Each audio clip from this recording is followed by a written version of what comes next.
Hello, fellow nerds. I'm Josh. I'm Joseph. And we are N.E.R.D. Now, today, me and Joseph wanted to bring you a video about something that we're really interested in and something that we're real big fanboys of, and that's the Umbrella Academy. Now, for those of you who don't know what the Umbrella Academy is, it is a comic that was published by Dark Horse Comics, and it was actually written by Gerard Way, who is the lead singer of My Chemical Romance, which is really awesome, super interesting.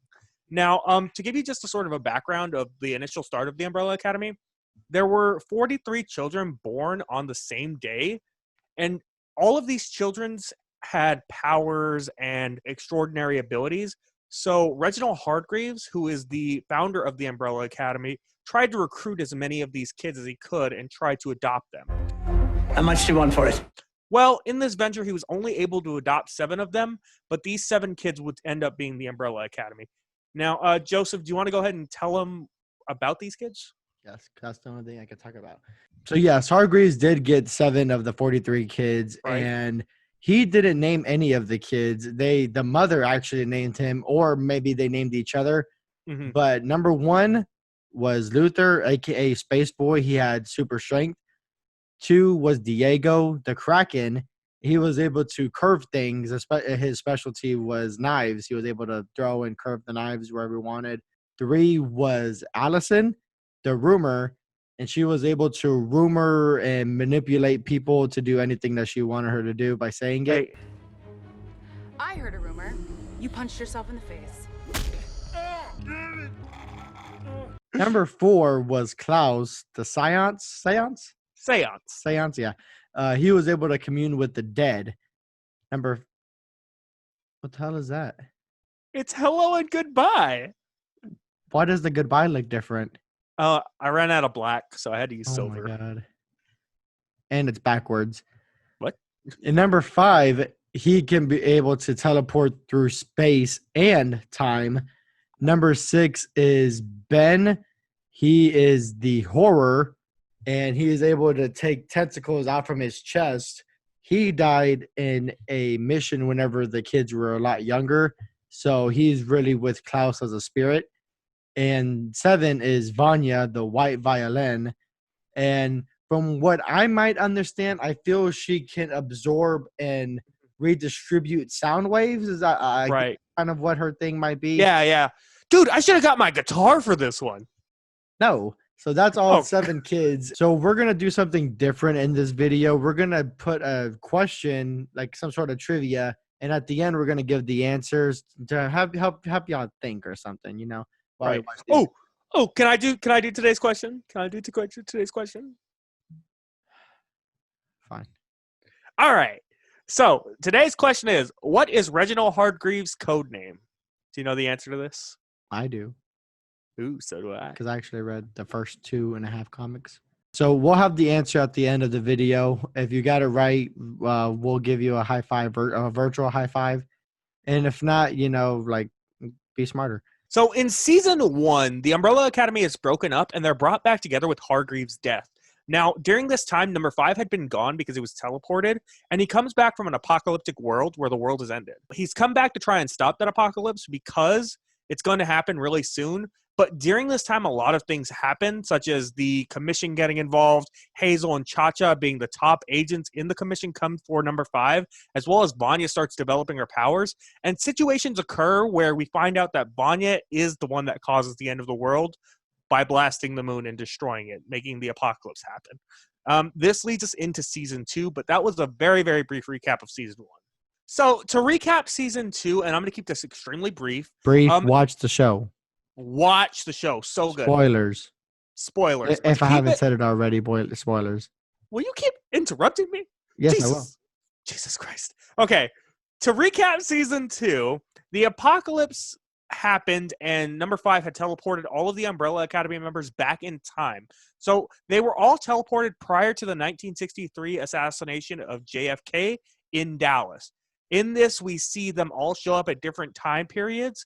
So we see that with them showing up, they've brought the apocalypse back with them, and they have to now task to stop the apocalypse again. Which, during this whole ride, it's very interesting. A lot of things happen. And I don't want to spoil too much, but that's just a very, very brief instance of what happens. Yes, and like I said, it's a great show. Season 2, I've saw reviews of either people really liking it and then people not liking it so much. We were more Right. on the we like it. We Loved it. enjoyed season 2. So this show being based by a comic book, there's very like a lot of differences between Oh yeah. shows, and it's always going to be like that in movies and TV shows, etc. We would like to just compare what we noticed was different in the comics. So one of the big changes that we noticed was Layla. Now she's a brand new character who Diego met in the psych ward, and it turns out that not only is she the handler's daughter, she has superhuman abilities as well. So she's just like the Umbrella Academy members. Her powers are to go ahead and copy other people's abilities. So personally, if I was going to give her a code name, it would be Mimic. Mine would be Copycat. Copycat's real good too. The thing I just noticed is that, this character wasn't mentioned in the comics, and she's a brand new character to the show. So it's just a major difference from the comics and the show in that aspect.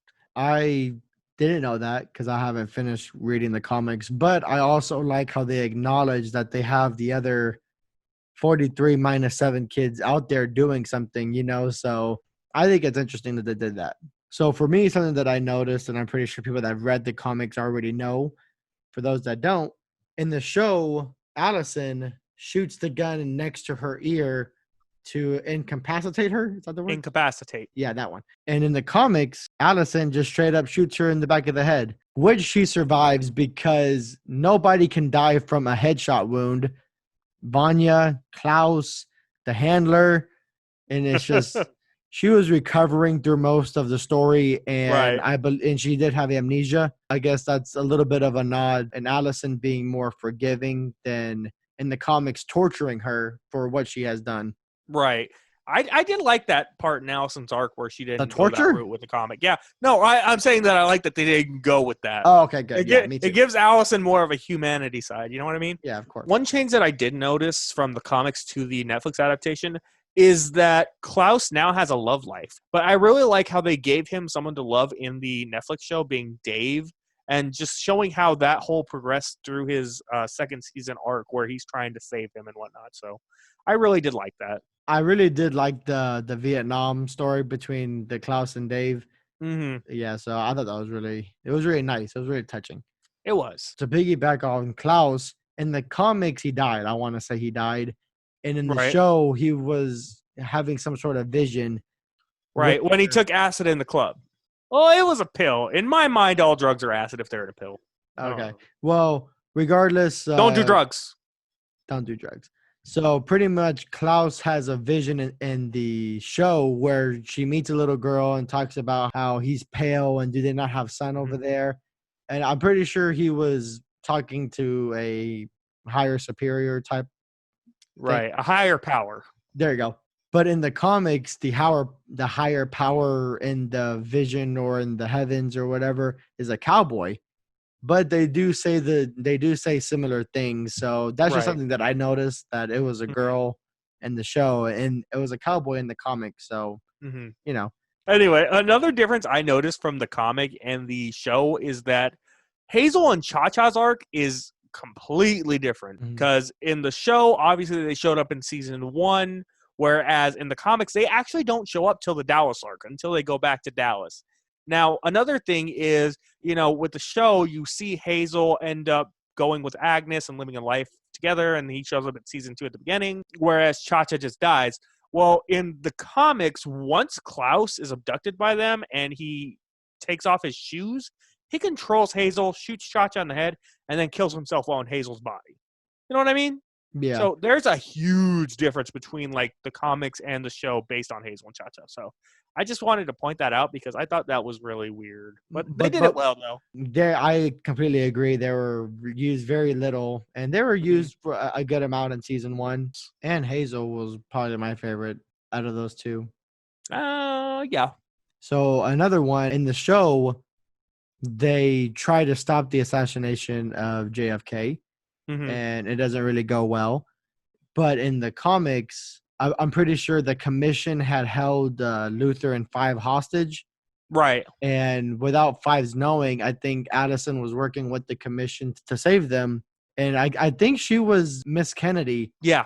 Yeah. And he killed JFK with a rumor of I heard a rumor that you blew your mind. And that's really crazy because, Alison is a very different character from the comics in the show.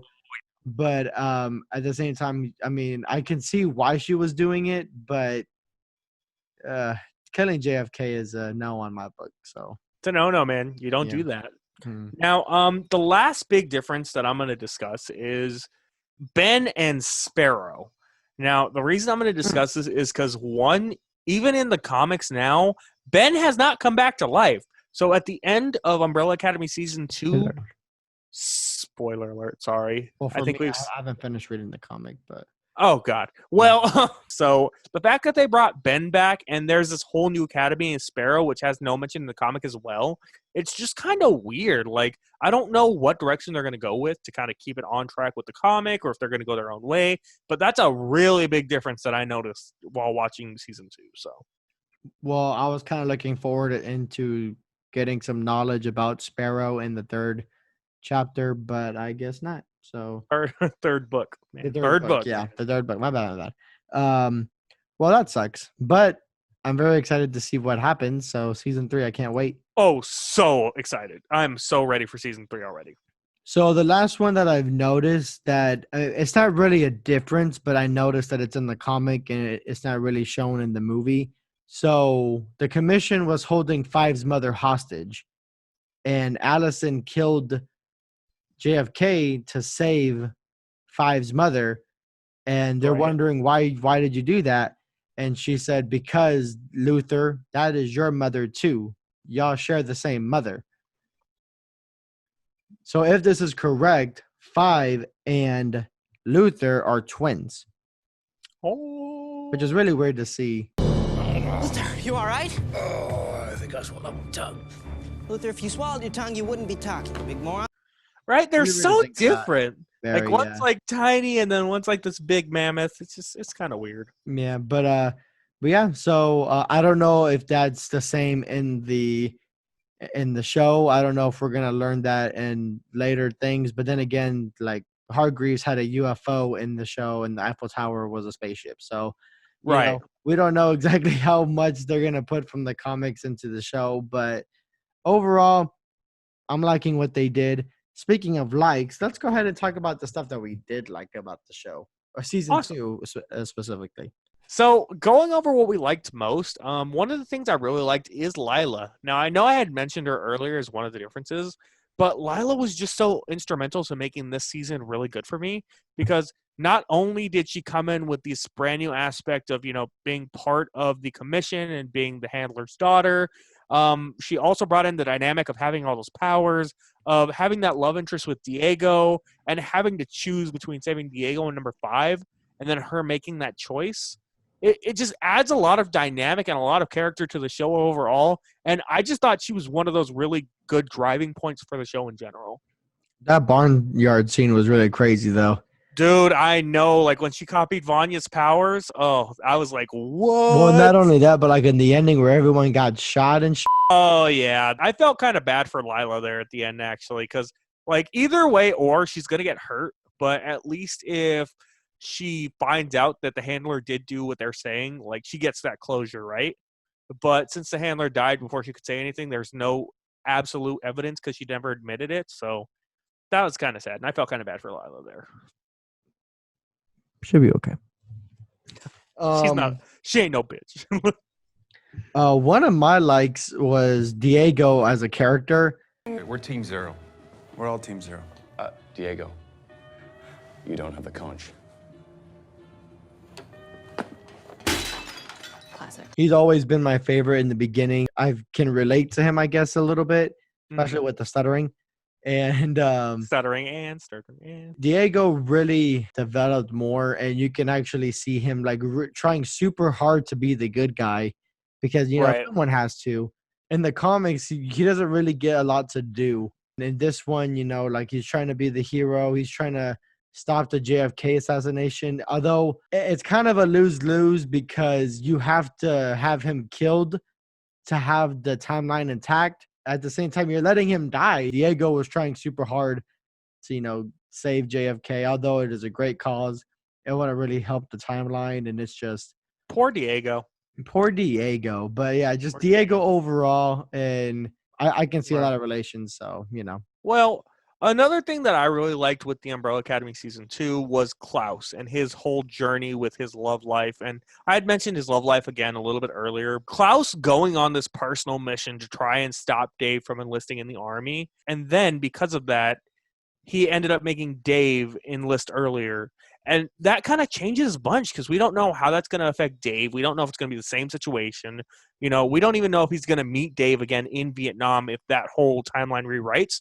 So it's really great because I like to see that Klaus is motivated about something in comparison to the first season when he's not really motivated at all. And now he's just trying so hard to save the love of his life. I really liked that, and Klaus really grew on me as a character this season. And yeah, I just thought that was amazing, and I loved it. Dave. Dave! Something on my. So something that I liked that they did in the show was they really showed Alison with her civil rights movement part of the story. Alison, I don't think she was African American in the comics, but she is in the show. Mm-hmm. And then segregation being really big around that time period, and just seeing how different the history was back then, but how it wasn't that long ago, if you really think about it. Yeah, it really wasn't. And it's just the civil rights movement stuff like really hits me because, it's not right to treat anybody lesser, by race. Right. Everybody is born equal. Exactly. And whenever they talk about stuff like that, or if someone has like that kind of movement in the show or in the movies, I definitely love that part of the show. And even though it didn't really connect with what they were overall trying to do, I kind of appreciate what they did. I really respect the stance they took on that because there are a lot of shows that have been doing that lately, like Umbrella Academy, Black Lightning, and you just got to really respect the fact that the creators took that stance with that. And Legends of Tomorrow. And Legends of Tomorrow. That one makes me tear up every time I watch it. It's so Terrible. emotional, and yeah. Yeah, but another moment that I really liked Something was happy, Josh. Oh, something happy. Vanya. I really liked Vanya coming into her own. So in season 1, she is this character that's beat up. She's everybody's punching bag until she finally breaks at the end, where she just goes mad and she's the one that caused the apocalypse. Well, in this season, she's just so empowering. She's the boss. She's learning how to be a leader. She's getting her powers under control, and she's not letting people talk down to her like she's lesser. Now, the specific scene I'm thinking of is probably my favorite scene in the whole show, is when Vanya and number 5 get in that confrontation, and number 5's like, "Don't make me angry, Vanya." And then Vanya's like, "Funny, I was going to tell you the same thing." And you just see their powers lighting up, and you see them in each other's faces. That was so tense, and that I really wanted something to happen during that scene. But that was just like my favorite scene during this whole show. And it just goes to show you that Vanya's not going to take shit from anybody anymore. Because in the first season, Vanya probably would have backed down at some point and just did what 5 said. But in this show, she's not taking shit, and I love it. Love it. And they also added the LGBT community, Right. With not just Klaus, but with Vanya, which is interesting because I knew very recently that Ellen Page was gay and married to a woman. And I didn't know that because my wife told me that her wife, Ellen Page's wife, did the choreography of all the dances in the show. Right. Now, and as a fun fact, on that note, Vanya's girlfriend and her son, awesome. Love them. They were great characters. She actually plays Mrs. Cooper on Young Sheldon, so she's great. I love her. Never seen the movie, but I like the accent. It's a show. Yeah, whatever. And the last one for me was the very beginning of the show, whenever 5 goes into the past to see all his siblings fighting against the Soviet Russia people. Oh, yeah. All you see them like at their prime at that point. Vanya stopping what was it? A tank missile? Yes. No, bullets. Was it a bullet? I think it was. Pretty sure it was a tank missile. Are you sure? Okay, it was one of the other. Klaus summoning an army of dead people with Ben, Luther like taking a blast from the bag Alison controlling 3 people at once, like blowing their minds, Right. which could be a nod to her killing the president. And then Diego, I think the one that really got me was Diego doing that flip where the bullets are just going around Mhm. killing the people. 5, 6 son of a bitch, where the hell have you been? We see them at their prime, and it's kind of taken back because 5 has to go back before all that stuff happens. Just like with in season 1, where it was going to be the perfect ending before the apocalypse, and then 5's changed it again. So that 5. sucked, but that intro really got me hooked of like, holy shit, like their powers are awesome. And we saw a little bit of it at the end, but not to that extreme level. Where Right. You know, we've talked about what we really liked with the show. Did you find anything you really disliked with the show? I think the only thing that was like not bad, but one that I was kind of confused of was Ben's love interest. Right. Because I Mhm. mean, we do get to see Ben possess Klaus, but at the same time, it's like with how it ended and Ben dying and then coming back, Yeah. it just seemed like it didn't have to be needed, if that makes sense. Like I'm pretty sure they Yeah. could have done something else to have Ben want to stay or have some sort of connection with somebody, but I mean, the love interest like lasted until the very end, and it's never really brought up again. I didn't hate it because I mean I love Ben; he's awesome. But Ben's great. at the same time, it's like in the show, like he's dead. He's nothing that we can really do except share Klaus. Like, okay, listen. I know Ben like came back to life at the end, but can we acknowledge the fact that Ben's sacrifice was beautiful? I know, and he loved like everyone loves Vanya. Everyone loves Vanya. Oh. The only dislike I think I'd have to say with the Umbrella Academy is with Diego, unfortunately. I think Diego as a character has shown that he's a very emotional character. Like, for example, when he's talking with Reginald at the table and he starts stuttering again after Reginald like insults him and says, you know, you're a failure, whatever. That fucking got me, bro. Dude, it did. That But really got me. when he's in season 1, you know, he's got this love interest, Eudora, and she dies. And it hasn't been that long since she's died. Maybe a year and a half. Like, in all honesty, if we're adding up all the days. And it's so weird to see him move straight to Layla, not even mention Eudora during this whole season, you know, not get any kind of emotional because of Eudora, nothing like that. I just felt like that was kind of weird. I felt like they had that kind of connection. And to not see it even mentioned whenever they turned a character that was a male in the comics to a female and his love interest in the show, I just thought that was really weird. I think they could have handled that a lot better. To be fair, I'm not trying to start an argument, but I just want to disagree because in season 1, Fives is arguing with Diego because he wants to kill Hazel and Chacha, and he's like, "What did you even like about her?" And he was like, "Oh, well, she was hot and this and that." I mean, they had a connection, of course. Right. But I don't think it's as extreme love interest as you think it was. I'm going to disagree. Because they did date at one point. Right. But But at the they same have time, but listen, he is the person, or she's the person that he goes to when he needs something. She called him for backup once she got to the place for work, not personal. Because she trusted him. And then I don't think Diego would have reacted like that if it was anybody that he didn't have strong feelings for. So I think that's the point. Of a friend. It may be, but I feel like they were much more than friends because they were lovers. They trusted each other utmost. Ex-lovers. Yeah. Ex-lovers doesn't matter. There was still that tension while they were together. So I feel like there was something there. You know what? Comment below. Was Diego and the other chick still Eudora relevant in the beginning? I mean, a year and a half. I mean, I think him forgiving Chacha for not killing Chacha was kind of like his closure. No, don't get me wrong. I feel like that definitely was closure for him, but I feel like he'd still be sad about it. And for him to just move straight to Layla without mentioning Eudora at all. A year ago. I mean, and they weren't even super. Bro, like it would have been different if they were actually dating, but they have already moved on from each other. Nah. Yeah, but I'm not buying that. You people that are watching, please let us know, like, is Josh over exaggerating or am I not seeing the huge picture? Because, you know, or maybe both of us could be wrong. Who knows? But yeah, that's like the only dislike I had about the show, in all honesty. I can't really think of it. It wasn't the perfect show. I knew there was a lot going on with Five trying to bring his family back into trying to bring his family back into where their time was. Right. Then you have Alison doing something that's irrelevant. Luther working with the mob boss. Vanya was with a family with an. I'm pretty sure the kid was autistic.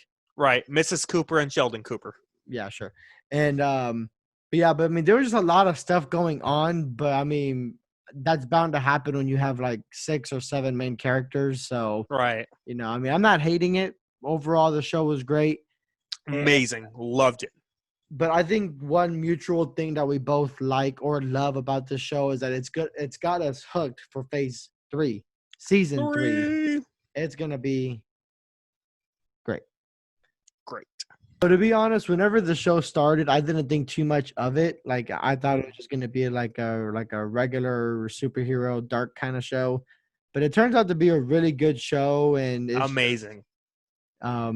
Teach you a lot about family values and timeline stuff and space and aliens. And Are you telling me Back to the Future was bullshit?